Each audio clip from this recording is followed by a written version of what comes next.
In this video, I'm going to show you how to do one of 4 exercises in a series that will help you build greater awareness of the spine for reducing impact and improving circulation.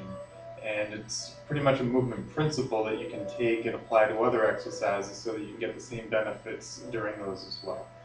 So what I'm going to do is I have my feet just about shoulder width apart, and I'm going to take a good breath in.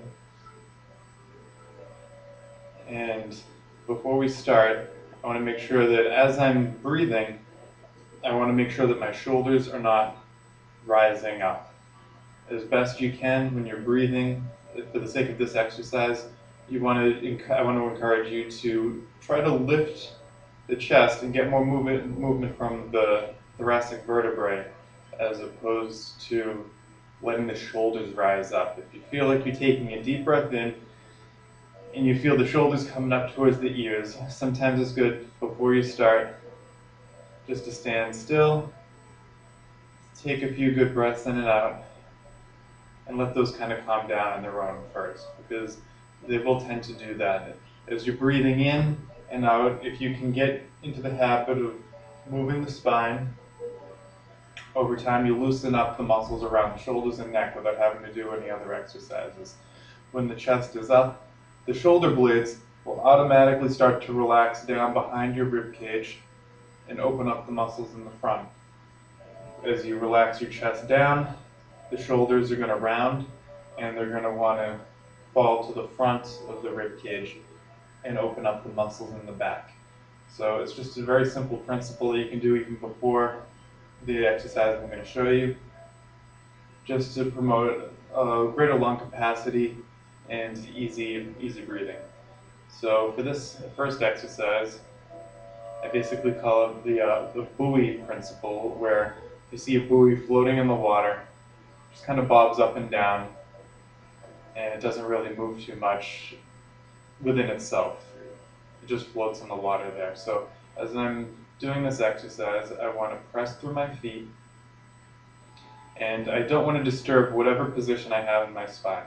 I want the strength generated from my legs to translate directly into movement from my head, preferably in the upward direction.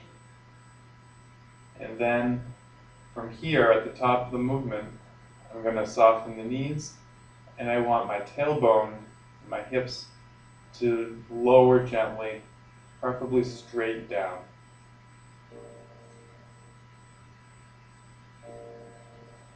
As I'm lowering myself, if I tend to lean forward, I'm going to feel more of the back muscles engage compared to the front.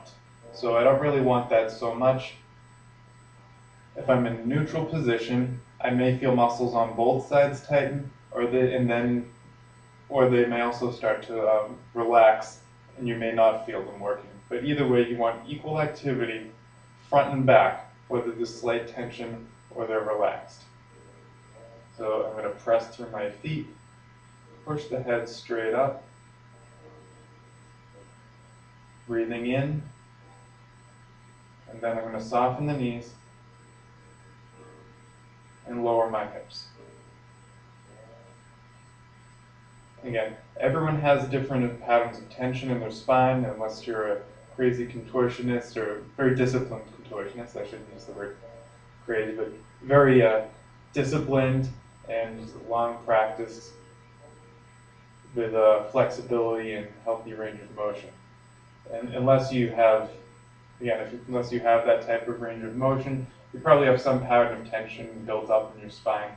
And as you're going down, you want it to be as still as possible. That may not be straight. For people that tend to lean forward, if you position them into the upright position, they're still going to have some muscles tight.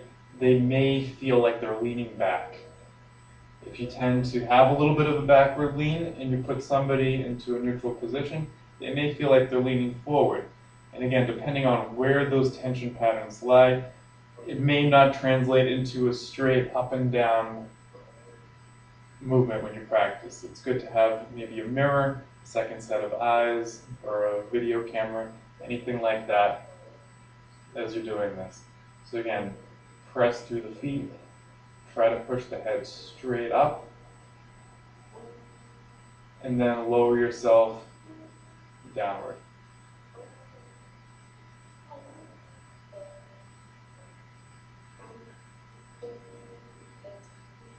So I'm just going to do this a few more times as I press through the feet.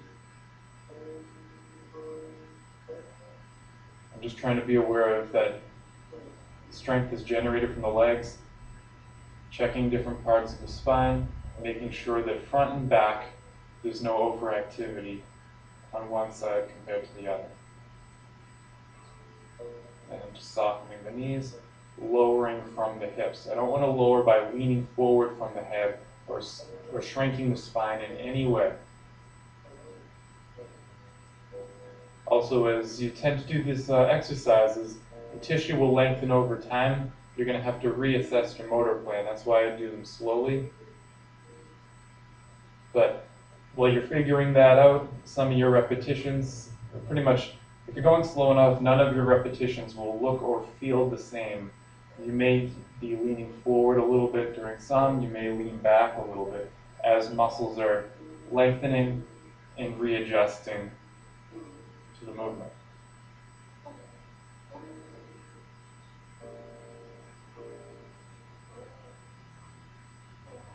As far as duration for this exercise, it's fairly low intensity. You may feel the legs start to burn if you really push your range of motion or go for a very long time.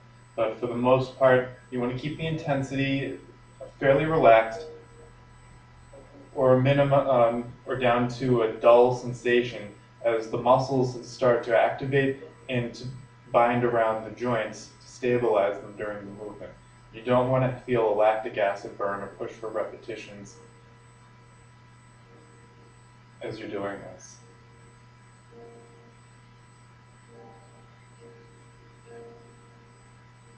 So I'm just going to do about 2 more. So again, as I breathe in, I'm going to push the head up. You may also have a little bit of an occipital tilt, softening the chin down and in, but being careful not to lower the head. You want to keep the head nice and tall. Maybe you could use the top of your head as an indicator or the ears as an axis, and you can just rotate on the axis of the ears to allow the chin to drive inward and underneath, keeping the head tall. And then again, I'm lowering down through the hips and softening the legs. Being careful not to shorten the spine, which can be fairly common if you get near your end range of motion and you're trying to lower yourself.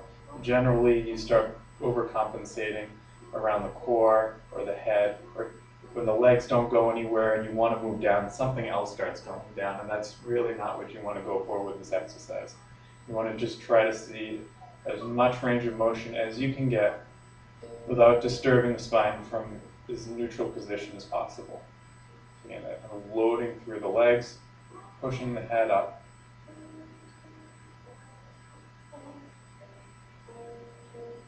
If you want to coordinate your breathing, I generally would recommend as you start breathing in on the way up and slight pause during the adjustment phase when you can be sure that you're not shortening the spine and bringing your awareness down to the hips, and then breathing out on the way down. Again, you may have a slight pause at the bottom during that loading phase between breaths as you're figuring out and bringing your awareness back to the top of the head, making sure that you're not disturbing anything else in between. Pressing through the feet and pushing the head up. You can start fairly slow as the muscles begin to coordinate. You'll be able to do the movement faster without changing the feel of it. That's basically what you want. The form isn't the primary component of it. The main thing is the relaxed feel in the spine. You're training yourself to slowly increase your range of motion without increasing the intensity of the exercise. Some things that may interfere with that, The main thing is basically if you're dehydrated, you haven't eaten, your body does need some energy circulating in order to help loosen up the muscles. It, it is a low intensity exercise. It's very easy to do for a long time, but if you're running it on an empty tank, the muscles and tissue just won't relax the way it did during the beginning of the exercise. So I would recommend short duration first. Don't push too hard. Get a feel for how the tissue responds, move nice and slowly, and then that'll give you a sense of when you're hitting a wall, either metabolically or focus-wise, and that'll start training you to understand when it's good just to stop, because you can always come back to it later. So let me know if you have any questions on these exercises. As I'm posting more, I'll either address those questions in future videos or redo this one. So see you for next time.